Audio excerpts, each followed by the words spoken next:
Good morning. Good morning. Good morning. It's nice to see you again. Nice to see you. Tell me your name. Angie. Angie. Good to see you, Angie. Good to see you. Yeah, great to see you. So I think I emailed you. I gave everybody a copy of that diagram about the executive branch. Not that we exclusively have to talk about the executive branch, but they do have that in front of them if that comes up in conversation. Yeah. I wish that handout was a little bit more user-friendly, but it could use an update. It's a little kind of convoluted, but we can talk through it if you guys want. But what do you got on your mind, Angie? I asked her to introduce everybody. Do you have a question you want to start off with? No, not right now. She just agreed to greet you. Does anybody else want to jump in with a question? Yes. Yeah, good. Yeah, this guy. Did I sit next to you in the gallery for a little bit, and you had a bunch of questions? Is that the same fellow? I think so. I think so. Tell me your name again. My name is Victor. Victor. Good to see you, Victor. So I'm gonna ask a question. I'm not sure if you could answer it though. Okay. Is how much do you charge your clients? Man, if there's one year I don't get this question, I'll be amazed. But Reclax always wants to know that. So without disclosing my exact contracts, although there is a tool called the Public Disclosure Commission, which actually lists out every lobbyist's payment for each client. So it's actually completely publicly disclosable information. So if you're really having a hankering to know my income, you can go look it up online. But what I will say is the way that the contracts usually work is, and this is true, I think, for most lobbyists. There's not a ton of variation, but the way that it's typically structured is what's called a monthly retainer. So, the Global Connections High School, Inc. wants to hire me, Emily Murphy, to represent, your interests in Olympia. Let's say you guys are on a quest to get $1 million more for your school lunch and your cafeteria because the food needs improvement. Okay, just hypothetical. Yeah. So as your contract lobbyist, typically what would happen is we would negotiate, we'd work out some sort of payment where you would pay me a set monthly amount, either just for legislative session or for all year round, or maybe it's a couple months leading into legislative session so we can get some meetings going in advance. We call that time the interim before legislative session. So each lobbyist will negotiate, and the types of things that we negotiate are what is the amount of work, right? If it's one bill and only one bill, or one budget proviso, one specific, pot of money that you want, then, that's an X amount of work. How controversial is the issue? If I have to go down and move heaven and earth, and it's really, really taxing and hard work to do, then I'll probably charge you more, right? If you care about everything that's even slightly related to the education realm, that's a huge amount of bills. How much do I have to track? How many times do I have to testify? How much education do I need to do with legislators to help them understand the issues? So not unlike, it's sort of rational and logical. The way I charge my clients is based on the amount of work, how controversial something is, can also be how many other people are working on it. Am I the only lobbyist working on this issue? Or are there many other organizations that care about this same thing where, I don't have to do 100% of the meetings with legislators. My, colleague Jim or Jill or whoever else can carry some of the water too on that. So, that said, we all kind of make it up as we go along. I don't have, there's not a perfect algorithm where it's like this amount, that, this. Most of my clients are not-for-profit organizations, right? They're not big corporations with lots and lots of money. So, and I do work that's sort of more social justice, public good oriented work where, there's not a lot of money in it, right? These are not for-profit companies. So, nonprofits typically can't pay as much because they're not-for-profit as opposed to for-profit. One of the nice things about my work, I'll just say too, is I told you that, sorry, my earpiece is coming out. I told you that there's this thing called the PDC, the Public Disclosure Commission, and by law, all lobbyists have to report what they're getting paid by each client. The other piece of it is that each client, so each organization, whether it's Microsoft or the Children's Alliance or whoever else, has to report what they pay each lobbyist each month. So what I can do as an entrepreneur is I can go on the PDC and let's say, you know, I can look up by lobbyists. Okay, I know that my skill set and my experience is similar to lobbyist X, right? I can actually click and see from, you know, it's years back each month what lobbyist X made for each of their clients, right? So that was actually really helpful when I started my business because I was like, how the heck do I know how much to charge somebody, right? But I actually have a resource where I can see what other people charge, which is really helpful. I didn't go to business school. I don't, you know, I know about policy and the legislative process, but I don't really know how to run a business super well. So that was really helpful for me to figure it out. Then you do it for a few years and you kind of have an understanding. But every time I start with a new client, it's kind of a guess how much work it's going to be, you know, how many issues they're going to end up wanting. But we usually kind of write that out, generally speaking, in our contract. So does that answer your question a little bit without actually answering your question? Kind of, yeah. Thank you. Okay. Yeah. Somebody else can get ready. I would love to ask a follow-up on that, actually. So if an organization is looking for a lobbyist, I'm wondering, do they just put out like a call for proposals and multiple lobbyists are kind of applying? So you have to consider, you don't want to ask for way much or too much more than your competitor? It's a really good question. So did you guys all hear that question? What's the process look like to get a contract? So it varies greatly. If an entity is a public entity, like the city of Tukwila, for example, or, you know, it's a public entity, a government entity, whether local level, county, city, or state, I think that they're legally required to do an open hiring process where they would do a formal request for proposals. The vast majority of contracts that I have or have had have all been word of mouth. It's not something that's been publicly advertised. You know, I like to say the legislature in a lot of ways is a lot like high school, right? People have reputations, you know somebody, you know how hard they work, you know a lot about them just because we're all around each other. Sometimes the legislature is actually more like a kindergarten classroom, but that's a different story. Anyway, so, you know, if I work with another lobbyist and they know that, you know, I'm nose to the grindstone and really hustling for the client or for the interests, you know, and they know that there's an opening, but they're totally tapped on capacity. They don't have the, you know, either the experience or the workload to be able to take on another client. They may recommend me. And that is in fact how I've gotten a lot of my business is I've worked with other more well-established lobbyists who have been doing it for a long time. And they're like, hey, there's this new kid on the scene who, you know, is really good at lobbying. You should take a look at her and see about hiring her. So it's a really great environment because, you know, everybody had to get their start somehow. And most of the time it was somebody helping somebody else out, whether it's a reference or subcontracting.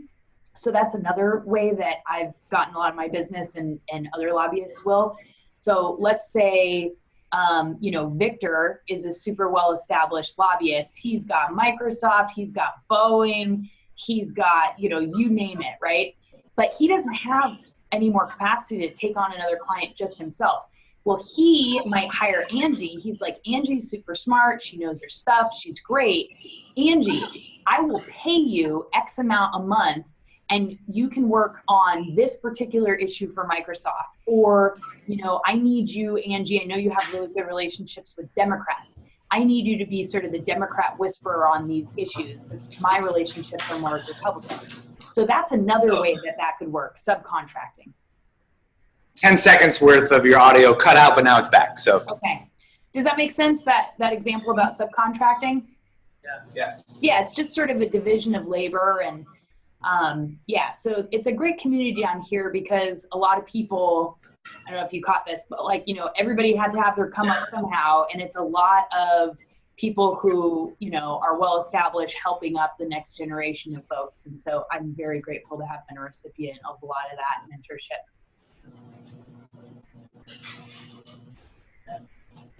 Anyone else has any questions? Okay, who would like to ask a question next?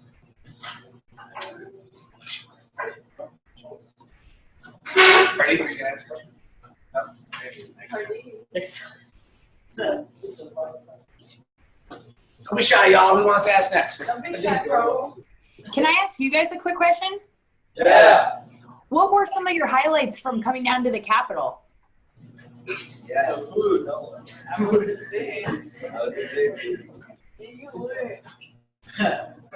Say that Was it just boring all the way around? Was there anything that stuck out to you? Any of the speakers or stuff you saw? Say it loud. Say it loud. I will do your name. I think that the professionalism that was in that building really impacted me to be a bigger person because they all look very professional and like had their careers all set out, which kind of like affected me in a way. That's cool. Why are you laughing, bro? That's cool. Yeah, I mean, people are working really hard, and I think, you know, yeah, there is a very, you know, it's professionalism. There's certain things that are like required, right? You got to wear a suit, all of these things, but yeah, we call it the decorum of the place. But it's cool too because, you know, I think it is also a come as you are place, right? Like there's some formalities to it for sure, but I think people with a wide variety of life experiences and skill sets can really succeed in the Capitol. And I also just wanted to say, I know this is our last connection, but I really hope that you guys will consider the internship program. You remember we met with Marty in that state reception room. She was the aide to Senator Kaiser's office. She was at Highline College and she was doing the internship. Do you guys remember her? Yeah. So the internship program is like, it's such a cool experience. I won't go over again everything that she said, but you guys are really, really bright. It's been so awesome to work with you, the types of questions that you ask, the way you've been following the bill, all of that stuff. I think that each and every one of you could really, really dig and excel in the internship program. So, you know, I think the only requirement is that you're enrolled in some sort of public or private university, some sort of higher education. But I would really, really encourage you all to do that. And if there's anything I can do to be helpful in that process, I'll make sure that you have my email from your teacher. So I would just want to really push you guys to think about doing that. All right, who's got questions? Up.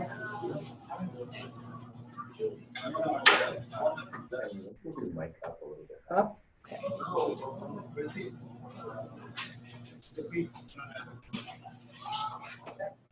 Come on, pretty. And just so we don't, who wants to go ahead? Who wants? Are we at 17 or 7? Yeah, sure. Which part? I couldn't see that.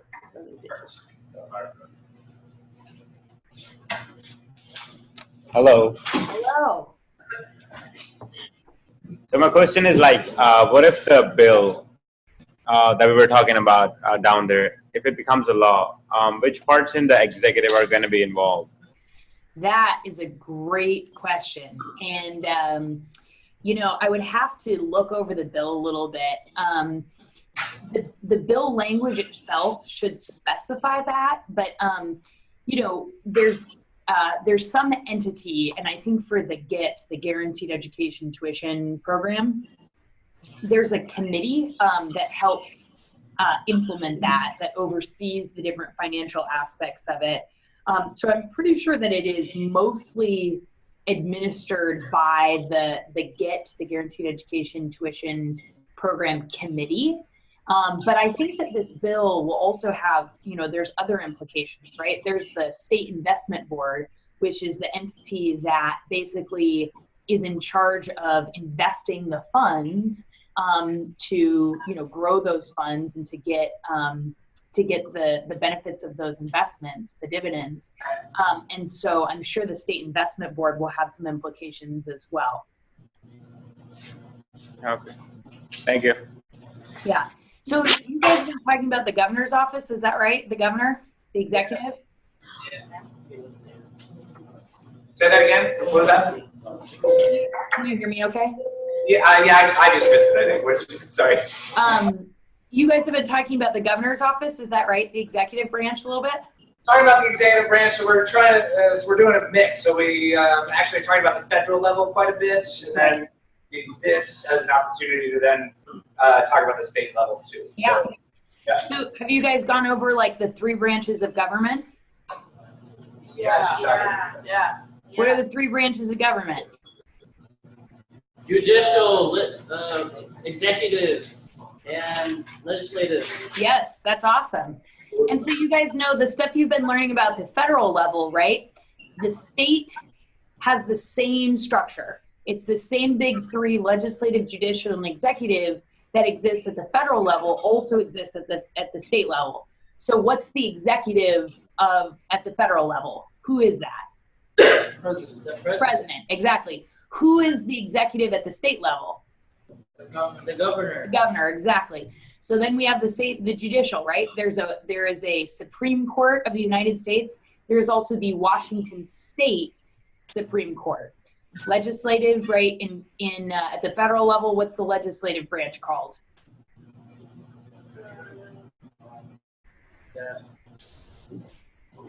Congress. It's Congress. Bingo. And here in Washington, it's just the legislature, right? The state legislative branch is called the legislature. So, yeah. Okay. I see we got a question. Go ahead. Hello. Hello. My question is how lobbying for executive branch is different than legislative. Yeah. How is lobbying for the executive branch different than the legislative? So that's a really good question.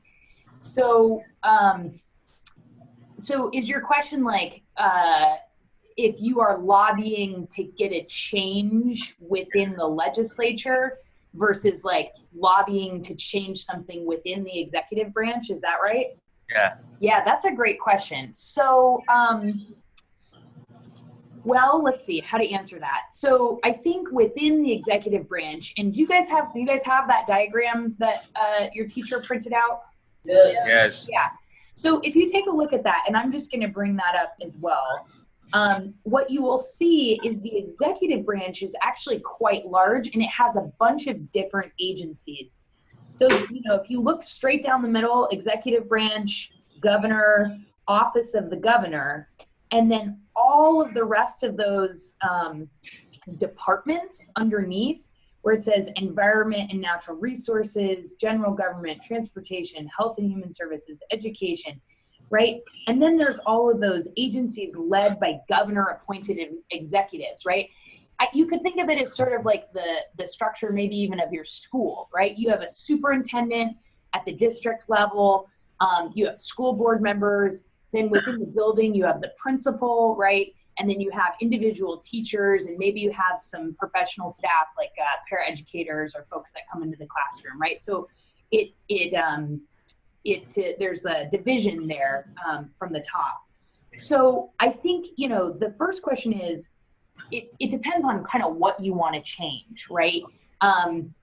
If you're trying to lobby for within a state agency, so let's just say, you know, the executive branch has a lot of control over, let's say, the transportation department, right?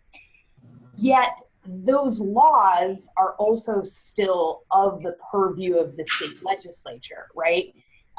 And so you kind of have to, it really depends on what the issue is.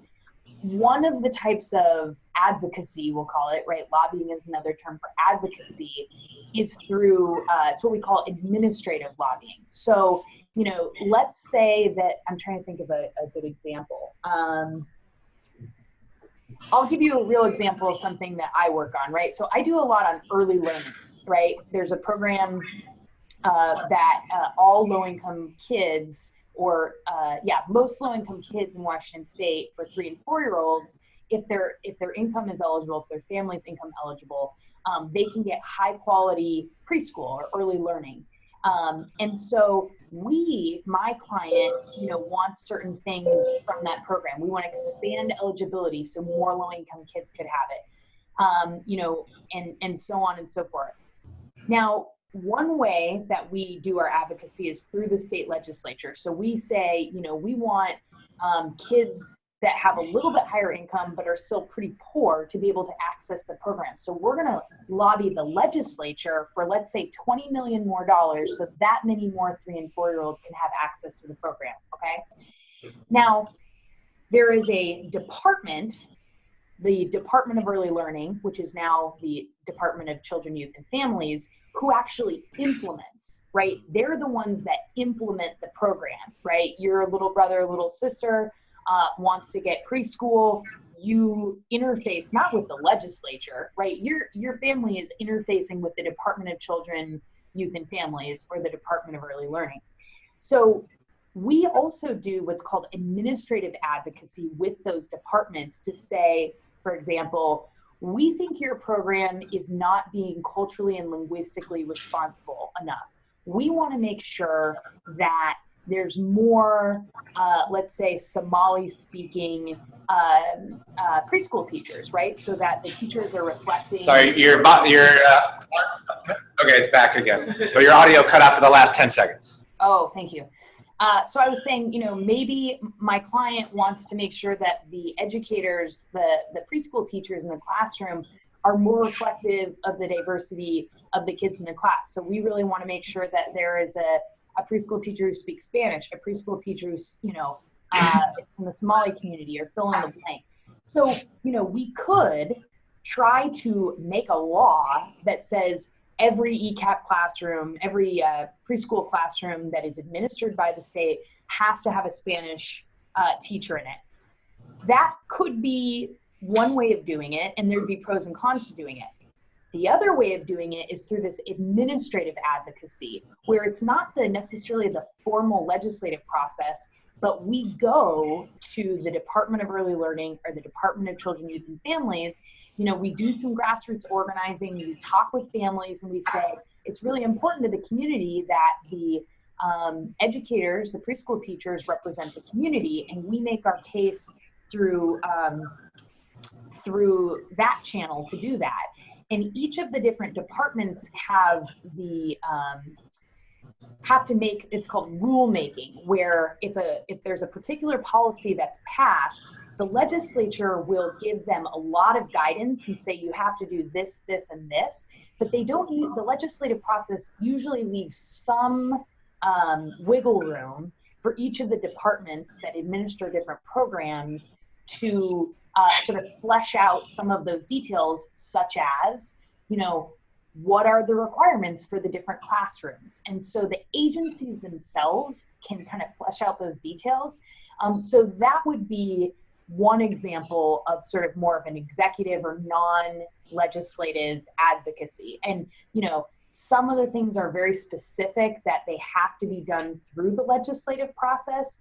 If you want $20 million more dollars of money for early learning, you're not just going to go to the agency and say, hey, free up $20 million of your very limited budget for this, right? They don't usually have that flexibility because that money is specifically earmarked from the legislature that you can do this with it and you can do this with it. So that's something you'd have to get from the legislature. But how various policies are implemented, the agencies do have some discretion there. And so you can use what's called the rulemaking process, which is usually some sort of public process to give input from the community. So that's an example of what some sort of executive or administrative advocacy looks like. Thank you. Yeah. I'd love to jump in with a follow-up too, and then Mohammed actually has an update from Senator Kaiser, you might recall, that who voted. Yeah. So he'll share that in a second. But a follow-up on Raul's question. The fact that a lot of these executive agencies are led by unelected or appointed people, does that make it harder to influence them? But on the other hand, there's fewer of them to influence, so does that make it easier than trying to convince a majority of the legislature? Is it possible to say that? Yeah, it's a really good question. I think it depends on the different issues.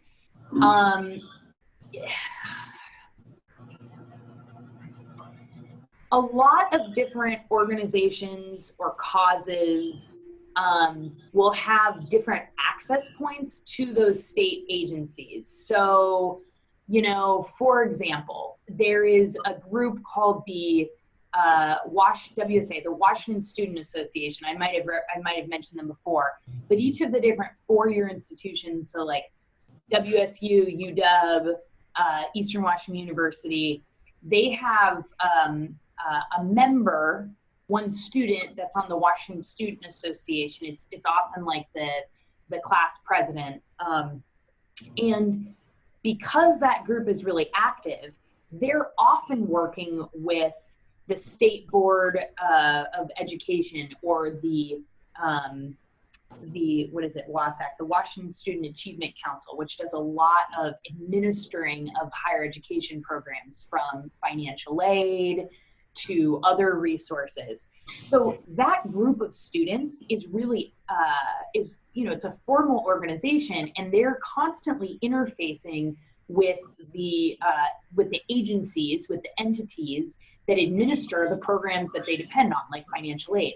So because you have those relationships, both organizationally and, interpersonally, they have an access point where they can help make those changes.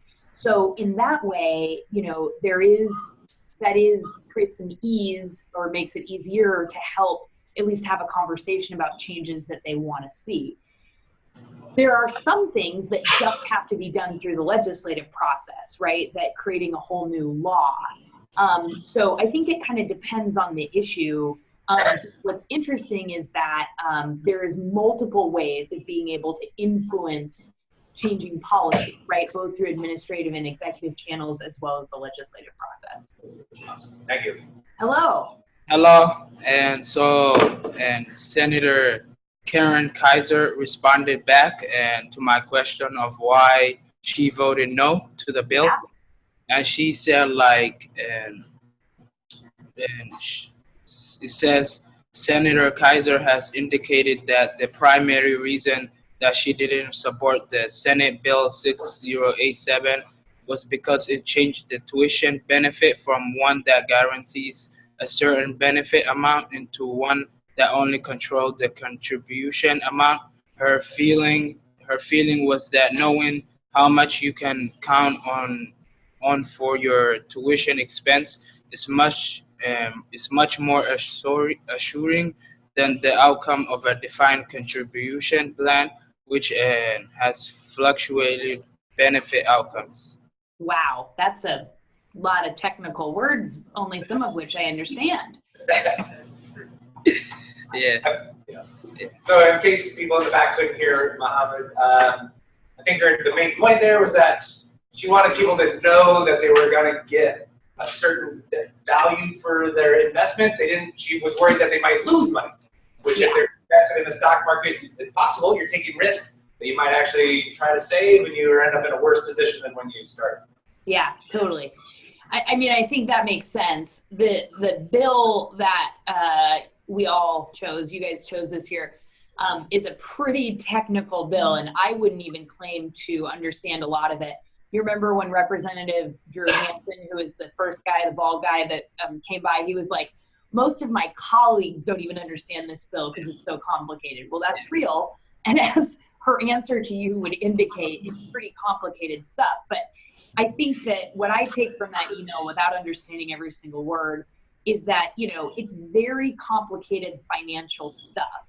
And if you're allowing people to be able to draw out large sums of money from a pool that the state uses as an investment pool, there could be some unforeseen ramifications around that, right? Maybe it makes it less stable, who's to say? But I'm really glad that you guys reached out and asked the question. And yeah, that's great. Did you have any follow-ups on that question? No. Yeah. All right. Thank you. Yep. We've got about 1 minute left. Okay. By our clock, it looked like we were up, but we have a minute left. Last question. Somebody asked the last question. Thank you for your time. Thank you. Thank you guys. I really want to tell you from the bottom of my heart, this is one of the highlights of my whole session is getting to work with you guys. You know, I think we've seen across the country with all that's going on that there's so many important things that are and are going to have to be led by youth. And so I'm just super stoked that you guys, that I got to spend this time with you. My hope is that I've given you some curiosity or helped cultivate your curiosity about the legislative process. People who've been doing this for 20, 30 years and they're still learning new things every single day. So I would just say lean into that curiosity. And I hope that you guys will pursue various and assorted activism and advocacy and whatever is deeply meaningful to you. And you guys are all change agents. And I have an open door. So if you guys ever want to get coffee, if you're interested in, you know, kind of getting your feet wet in Olympia, I would love to be a resource for each and every one of you, however I can. So your teacher can share my email address with you guys, and for sure hit me up if you have any questions, if you're interested in the internship program. I also can talk offline about all sorts of really cool paid internship programs for the summer through different civic organizations doing really cool stuff with youth. So thank you guys so much, and I look forward to hopefully talking with you guys some more. Awesome. We very much appreciate you doing this for us and taking your time to help us and help us learn. So say thank you. Thanks, Emily. Take it easy.